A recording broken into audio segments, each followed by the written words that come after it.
মুর্শিদাবাদের মাটিতে হুমায়ুন কবির কি কোনো ফ্যাক্টর হতে পারবে? হ্যাঁ, এই প্রশ্নটা এখন ঘোরাফেরা করছে। কারণ এতদিন আগে মানুষ অন্ধভাবে বিশ্বাস করেছিলেন হুমায়ুন কবির মুর্শিদাবাদে বড় ফ্যাক্টর হতে পারে, বিশেষ করে বাবরি মসজিদ ইস্যুকে কেন্দ্র করে। কিন্তু তৃণমূল কংগ্রেস যখন সাংবাদিক সম্মেলন করে হুমায়ুন কবিরের গোপন ষড়যন্ত্রের ভিডিও ফাঁস করলেন, তারপর থেকে হুমায়ুন কবিরের প্রতি মানুষের বিশ্বাস, আস্থা, ভরসা কমে গেছে। বিজেপির সঙ্গে ১,০০০ কোটি টাকার ডিল হয়েছে, এইরকম গোপন ভিডিও ফাঁস হয়েছে। যদিও হুমায়ুন কবির বলেছেন এ ভিডিও কখনো বলেছেন এআই দিয়ে বানানো, আবার কখনো বলেছেন পুরো ভিডিও ছাড়েনি, কিছুটা কাটিং করে ছেড়েছে। এই হুমায়ুন কবিরের সপক্ষে মোদি অমিত শাহকেও বক্তব্য দিতে হয়েছে। এই ভিডিওটা এআই বলে তারা বোঝাতে চেয়েছে জনগণকে। কিন্তু বড় প্রশ্ন হলো, এই হুমায়ুন কবির কি এই মুহূর্তে মুর্শিদাবাদের কোনো ফ্যাক্টর হতে পারে? কারণ আগামী 23 তারিখেই এই মুর্শিদাবাদে ভোট।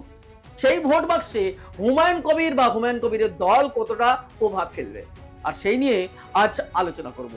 আলোচনা শুরু করার আগে বলবো, যদি আপনি আমাদের ইউটিউব চ্যানেলে নতুন হয়ে থাকেন তাহলে আমাদের ইউটিউব চ্যানেলটি সাবস্ক্রাইব করুন। আর যদি আপনি আগে থেকেই দেখে থাকেন তাহলে আপনাকে অসংখ্য ধন্যবাদ। আর ভিডিওটি ফেসবুকে দেখলে থাকলে অবশ্যই ফেসবুক পেজটি ফলো করবেন, ভিডিওটি শেয়ার করবেন, মতামত থাকলে অবশ্যই কমেন্ট করে জানাবেন। তো চলুন শুরু করা যাক। হুমায়ুন কবির তৃণমূল থেকে বিদায় নিয়ে নতুন দল করেছেন, আম জনতা উন্নয়ন পার্টি। হ্যাঁ, বাবরি মসজিদের যখন 6 ডিসেম্বর বাবরি মসজিদের উদ্বোধনের ঘোষণা করেন, ঠিক তার আগেই দল থেকে তাকে সাসপেন্ড করা হয়। মমতা বন্দ্যোপাধ্যায় মন্দির করলে কোনো সমস্যা নেই, কিন্তু হুমায়ুন কবির মসজিদ করলে নাকি সাম্প্রদায়িক রূপ নেয়, তাই তৃণমূল তাকে দল থেকে সাসপেন্ড করে এই যুক্তিতে। আর তারপরেই একের পর এক তৃণমূলের বিরুদ্ধে বলতে থাকে, দলের বিরুদ্ধে বলছে।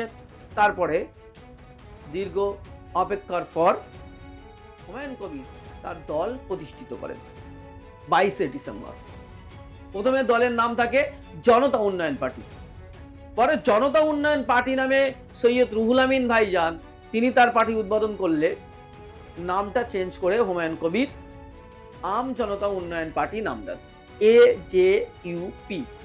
হ্যাঁ, আম জনতা উন্নয়ন পার্টির নাম দিয়ে তারপরে সভা করেন, প্রচার করেন, তা বিভিন্ন রাজনৈতিক দল তার সঙ্গে আসেন, এমনকি আসাদুদ্দিন ওয়াইসির সঙ্গে জোট নিয়ে প্রেস কনফারেন্স হয়।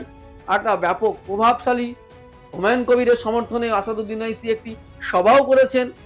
সব কিছু মিলিয়ে ঠিকঠাক চলছিল, কিন্তু তৃণমূল কংগ্রেস তার গোপন ভিডিও ফাঁস করার পর হুমায়ুন কবিরের সবাই এখন তেমন লোক হচ্ছে না। কিছু জায়গায় লোক হচ্ছে, কিছু জায়গায় লোক হচ্ছে না, এইরকম একটা চিত্র দাঁড়িয়েছে। এই মুহূর্তে দাঁড়িয়ে হুমায়ুন কবিরের দল 183টি আসনে প্রার্থী দিয়েছে। যেমন কয়েকজন প্রার্থী উইথড্র করে নিয়েছে, তার মধ্যে বসিরহাটের পীরজাদা খোবাইব আমিন, আরো একজন রয়েছেন কালিয়াচকের, তিনিও উইথড্র করে নিয়েছেন, তিনি দল থেকে রিজাইন দিয়ে দিয়েছেন। এরকম বেশ কয়েকজন তৃণমূলে চলে গেছেন। এই মিলে হুমায়ুন কবিরের এখন প্রার্থী তালিকা এসে দাঁড়িয়েছে 183টি জায়গায়, তাহলে 4টে প্রার্থী উইথড্র হয়ে গেছে। এই পরিস্থিতিতে হুমায়ুন কবিরের কি হবে, কতটা প্রভাব ফেলতে পারবে? আমি পুরো রাজ্যে কেমন প্রভাব ফেলতে পারবে সেটা তো অটোমেটিক মানুষের কাছে জানা। রাজ্যের কোথাও কোথাও তেমন কোনো প্রভাব নেই, কিন্তু মুর্শিদাবাদ এবং নদিয়ার কিছু অংশে তার একটা প্রভাব ছিল। সেই প্রভাব এবার ভোট বাক্সে কতটা পড়বে সেটা দিয়ে আলোচনা। আমরা দেখেছি মুর্শিদাবাদের যে গ্রাউন্ড রিপোর্ট করেছি, সেই গ্রাউন্ড রিপোর্ট অনুযায়ী মুর্শিদাবাদ বিধানসভার 22টি বিধানসভা রয়েছে। সেই 22টি বিধানসভার মধ্যে সরাসরি তৃণমূল এবং কংগ্রেসের মধ্যে লড়াই হবে, সরাসরি লড়াই হবে প্রায় 17টি আসনে, যেখানে সরাসরি কংগ্রেস এবং তৃণমূল লড়াই করবে 16 থেকে 17টি আসনে। দুটো থেকে 3টি আসনে ত্রিমুখী লড়াই হবে। সেই ত্রিমুখী লড়াইয়ে বিজেপি অ্যাডভান্টেজ পাবে এবং বিজেপির সেখানে জয়লাভের সম্ভাবনা রয়েছে।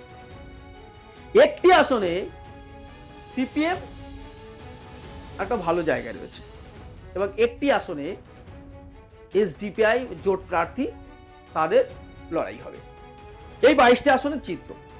কিন্তু এর বাইরে এই 22টি আসনের চিত্র বলছি, যেখানে কংগ্রেসও রয়েছে, হুমায়ুন কবিরও রয়েছে, যেখানে ভালো ফ্যাক্টর লড়াই হতে পারে। তার মধ্যে দুটি আসন হলো নওদা এবং রেজিনগর। এই দুটি আসনে আম জনতা উন্নয়ন পার্টি তারা ভালো লড়াই দিতে পারে, যেখানে কংগ্রেসও লড়াই দেবে নওদাতে, আবার রেজিনগরে। এবার লড়াইটা কংগ্রেস বেশি শক্তিশালী ভাবে দেবে তৃণমূলের সঙ্গে নাকি হুমায়ুন কবির? সাংগঠনিক যে স্ট্রাকচার, সেখানে হুমায়ুন কবির কংগ্রেসের থেকে অনেকটাই এগিয়ে। তার দল বা তার দুটো জায়গায়, নওদা বিধানসভা কেন্দ্রে এবং রেজিনগর বিধানসভা কেন্দ্রে, এবং দুটি বিধানসভাতেই হুমায়ুন কবিরই প্রার্থী তার দল থেকে। অর্থাৎ এই দুটো বিধানসভায় একটা ব্যাপক ভালো প্রভাব ফেলতে পারে। বিশেষ করে নওদা বিধানসভায় সাংগঠনিক যে পরিস্থিতি এই মুহূর্তে তৈরি করে ফেলেছেন এবং সেখানকার তার নিজস্ব লোকজন বেশ যা তৈরি করেছেন, সেখানে একটা ভালো ফাইট দিতে পারে। রেজিনগর হুমায়ুন কবিরের পুরানো আস্তানা, পুরানো জায়গা, সেখানেও তার একটা লড়াই রয়েছে, তার সংগ্রাম রয়েছে, তার রাজনৈতিক উঠে আসা বলা যেতে পারে সেই রেজিনগর থেকে। সেই রেজিনগর বিধানসভা কেন্দ্রেও কিন্তু হুমায়ুন কবির একটা ফাইট দেবে। কিন্তু এই মুহূর্তে যে পরিস্থিতি, রেজিনগরের থেকে নওদায় হুমায়ুন কবির অনেকটাই শক্তিশালী। আর এই দুটি বিধানসভাতেই হুমায়ুন কবির জোর দিচ্ছেন, এই দুটি বিধানসভায় লড়াই দিচ্ছেন, এই দুটি বিধানসভায় হুমায়ুন কবির ফাইট দিচ্ছেন। এই দুটি বিধানসভার বাইরে গোটা পশ্চিমবঙ্গের আর 20টি আসনে কোথাও হুমায়ুন কবিরের দল কোনো ফাইট বা কোনো লড়াই দিতে পারবে না। হ্যাঁ, তবে কিছু কিছু আসনে, যেমন বেলডাঙ্গার ক্ষেত্রে বিরোধী ভোট ভাগ করার ক্ষেত্রে, বিরোধী ভোট যেমন আম জনতা উন্নয়ন পার্টি পাবে, কংগ্রেস পাবে, বিজেপি পাবে, এই সিপিএম পাবে, এই যে ভোট ভাগাভাগির খেলাতে, সেখানে আপনার বেলডাঙ্গা বিধানসভাতে সেখানে কিন্তু তৃণমূল প্রার্থীর জয়টা সুনিশ্চিত হলো বা জয়টা সহজ হয়ে যাবে। আর বিরোধী ভোট সব ভাগ হয়ে যাবে, কংগ্রেস, আম জনতা, সিপিআইএম এবং বিজেপি। এইরকম জায়গায় কিছু কিছু জায়গায় যে বিরোধী ভোট ভাগ করার ক্ষেত্রে হুমায়ুন কবিরের দল কাজ করবে, বাকি কোনো জায়গায় ইফেক্ট ফেলতে পারবে না। এই দুটো বিধানসভায়, নওদা এবং রেজিনগর, এই দুটো বিধানসভার মধ্যে নওদা বিধানসভায় হুমায়ুন কবির জিতেও যেতে পারে, এইরকম একটা পরিস্থিতি তৈরি হয়েছে, বা রেজিনগরও এইরকম একটা পরিস্থিতি তৈরি হয়েছে। বাকি কোনো বিধানসভায় কিন্তু হুমায়ুন কবিরের অবস্থা নেই। পাশাপাশি আরেকটা যেটা হুমায়ুন কবিরের নেগেটিভ ইম্প্যাক্ট রয়েছে, সেটা হচ্ছে তার ব্যক্তিত্বের ইমেজ নষ্ট হয়েছে। সেটা হচ্ছে এই যে ভিডিও যে ভাইরাল হওয়ার পর যারা অন্ধের মতো হুমায়ুন কবিরকে ভালোবাসতেন, যারা বাবরি মসজিদ ইস্যুকে হুমায়ুন কবিরকে প্রেম দিয়েছিলেন, ভালোবাসা দিয়েছিলেন, আবেগ দিয়েছিলেন, এই আবেগ, প্রেম, ভালোবাসা সব কেন ধূলিসাৎ হয়ে যাচ্ছে একের পর এক। কারণ এরপর থেকে দেখা যাচ্ছে হুমায়ুন কবিরের অনেক মিটিং মিছিলে লোক নেই। আগের মতো যত আবেগ ছিল, উদ্দীপনা ছিল, সেই উদ্দীপনা, আবেগ কিন্তু নেই। ফলে যে ছবি দেখা যাচ্ছে, সেই ছবি অনুযায়ী হুমায়ুন কবির কিন্তু এই দুটি আসনের জায়গায় জেতাও আবার কঠিন হয়ে যেতে পারে যদি মানুষের মন ঘুরে যায়। সাংগঠনিক স্ট্রাকচার যেটা রয়েছে, তৃণমূলের সঙ্গে লড়াই করা দেওয়ার জন্য হুমায়ুন কবিরের রাজনৈতিক অভিজ্ঞতা এবং সাংগঠনিক যে পরিস্থিতি, সেখানে এই দুটো বিধানসভায় ভালো ফ্যাক্টর। কিন্তু মানুষ ভোট দিতে পারবে কিনা বা মানুষ ভোট দেবে কিনা, মানুষের মনে একেবারে উঠে গেছে কিনা, সেটা তো মানুষের মনের ভিতরে যাওয়া যায় না। ফলে সেই জায়গায় দাঁড়িয়ে হুমায়ুন কবিরের জয়ও করা যায়, সেটাও অনেকটা সিদ্ধান্ত নেওয়ার ব্যাপার রয়েছে। তবে হুমায়ুন কবির এই দুটো জায়গায়, দুটো বিধানসভায় ভালো ফাইট দেবেন, এমনকি জিততেও পারেন বলে আমাদের বিশ্লেষণে উঠে এসছে। আপাতত এখানে শেষ করছি, দেখা হচ্ছে পরবর্তী পর্বে। ততক্ষণ ভালো থাকবেন, সুস্থ থাকবেন। ধন্যবাদ।